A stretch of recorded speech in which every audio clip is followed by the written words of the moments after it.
आज हम अपने इस वीडियो लेक्चर में जानेंगे कि सेंटेंसेस को सूटेबल टाइम फ्रेम में कैसे रखें।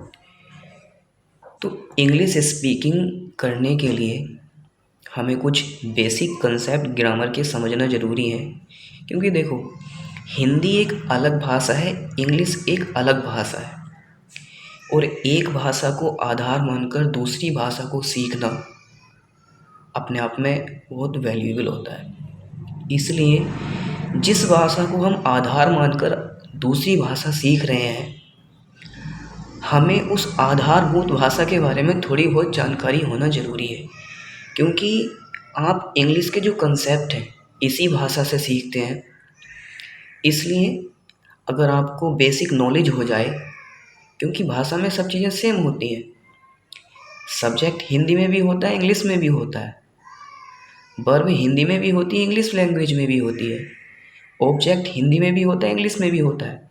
तो अगर ये बेसिक कंसेप्ट ग्रामर के आप सीख जाए तो आपके लिए स्पीकिंग करना बहुत आसान हो जाएगा। और इसी चीज़ को मैं आपको सिखाने के लिए यहाँ पर मैंने एक लेक्चर तैयार किया है अपना, कि किसी भी सेंटेंस को जो आप बोल रहे हैं उसको सूटेबल टाइम फ्रेम में कैसे रखें। तो सेंटेंस को सूटेबल टाइम फ्रेम में कैसे रखेंगे, आप जब भी कभी कोई सेंटेंस बोल रहे हैं तो उस पर ध्यान दें कि आपने किस टाइम में वो सेंटेंस बोला है, और डिसाइड करें कि आपने इस टाइम में वो सेंटेंस बोला है। तो मैं आपको कुछ इसी के बारे में आज इन्फॉर्मेशन दूंगा इस वीडियो लेक्चर में। तो सबसे पहले आप ये जानते ही हैं कि टेंस यानी टाइम क्या होता है, समय। ये आप जानते हैं अच्छे से। आप अगर 11th 12th क्लास के स्टूडेंट्स तो आप बहुत अच्छे से जानते होंगे। चलिए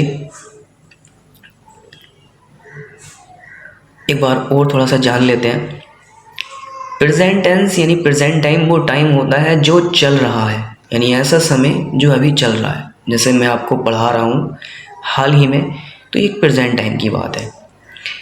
पास्ट टेंस यानी पास्ट टाइम वो समय होता है जो बीत चुका है, जो बीत चुका है। और फ्यूचर टेंस यानी फ्यूचर टाइम वो समय होता है जो आएगा अभी, यानी प्रेजेंट के बाद का समय, आने वाला समय। ठीक है, इसको हम आइए कुछ एग्जाम्पल की हेल्प से समझते हैं कि प्रेजेंट टाइम, फ्यूचर टाइम और ये पास्ट टाइम क्या होता है। वह दिल्ली में है, वह दिल्ली में है, यानी इस बात को सुनकर हमें कुछ ऐसा महसूस होता है कि वो हाल ही में दिल्ली में है, यानी ये बात प्रेजेंट टाइम में कही गई है, हम कह सकते हैं, क्योंकि जो समय चल रहा है उसी समय में वो क्या है, दिल्ली में है, मतलब प्रेजेंट टाइम की बात है। वह दिल्ली में था, मतलब अभी दिल्ली में नहीं है, वो दिल्ली में था। तो ये बात क्या है, ये ऐसी बात है जो गुजर चुकी है, यानी ऐसा समय जो बीत चुका है, ये उसमें कही गई है। तो हम कहेंगे कि ये पास्ट टाइम की बात है। अब आइए तीसरा सेंटेंस है, वह दिल्ली में होगा, मतलब ना ही तो वो दिल्ली में है, ना ही दिल्ली में था, लेकिन होगा, या यूँ कह लीजिए वह कल दिल्ली में होगा। तो ये बात आने वाले समय के लिए कही गई है, तो हम कहेंगे कि ये फ्यूचर टाइम की बात है। देखो, जो भी कुछ मैंने यहाँ पे आपको बताया, मैं बहुत अच्छे से जानता हूँ कि आप लोगों को इसके बारे में इन्फॉर्मेशन होगी, लेकिन इस वीडियो लेक्चर को बनाने का मेरा पर्पस सिर्फ इतना है कि आप लोग जो सेंटेंसेस बोलते हैं बातचीत में, वो सिर्फ आप इस चीज़ पर गौर करें कि आपने वो किस टाइम फ्रेम में बोला है।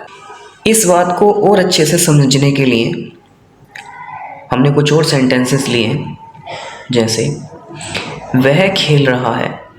ये बात सुनकर आपको ऐसा नहीं लगता कि हाँ वो अभी के समय में खेल रहा है, उस समय में जो चल रहा है अभी, यानी ये बात प्रेजेंट टाइम की है।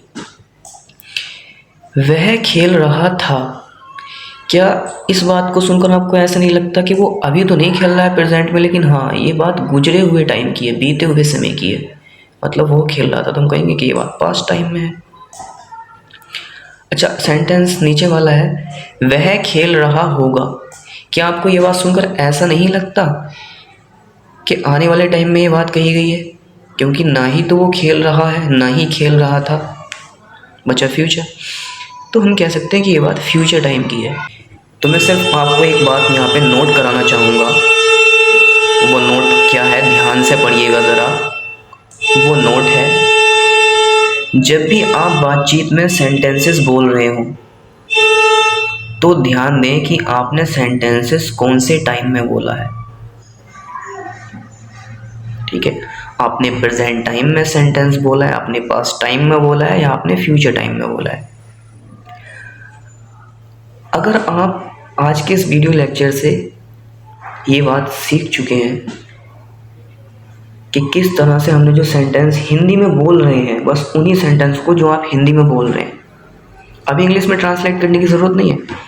आप जो सेंटेंस अभी हिंदी में बोल रहे हैं, सिर्फ उन्हीं को हमें टाइम फ्रेम में रखना है कि ये सेंटेंस बोला इस टाइम फ्रेम का, ये सेंटेंस बोला इस टाइम फ्रेम का, ये सेंटेंस बोला इस टाइम फ्रेम का। जैसे मैं बाज़ार जा रहा हूँ, अभी की बात है प्रेजेंट की। मैं बाज़ार गया था, मतलब ये बात बीत चुकी है, मतलब पास्ट की। मैं बाज़ार जाऊँगा, मतलब फ्यूचर की। इस तरीके से आपको क्या करना है, सेंटेंस को उसके फ्रेम में रखना है, टाइम फ्रेम में। जब हम छोटे थे तो हमने अपनी कक्षाओं में ये सीखा है कि ऐसे सेंटेंस जिसके लास्ट में है, हूँ, है आता है, वो प्रेजेंट टाइम के होते हैं। था, थी, थे आता है, पास्ट टाइम के होते हैं। और ऐसे सेंटेंस जिनके लास्ट में गा, गी, गया आता है, फ्यूचर टाइम के होते हैं। तो दोस्तों, मैं आपको एक बात यहाँ पर ध्यान से बता दूँ कि आपको बहुत ध्यान रखना है। कभी कभी ऐसा भी होता है कि जब हम हिंदी से इंग्लिश का सेंटेंस ट्रांसलेट कर रहे होते हैं तो उस समय हमसे यहाँ पर गलती हो जाती है। इन लास्ट वर्ड्स को ध्यान में रखकर हम किसी भी सेंटेंस का टाइम डिसाइड नहीं करते, ना ही करने की अनुमति है, क्योंकि हिंदी एक अलग भाषा है और इंग्लिश एक अलग भाषा है।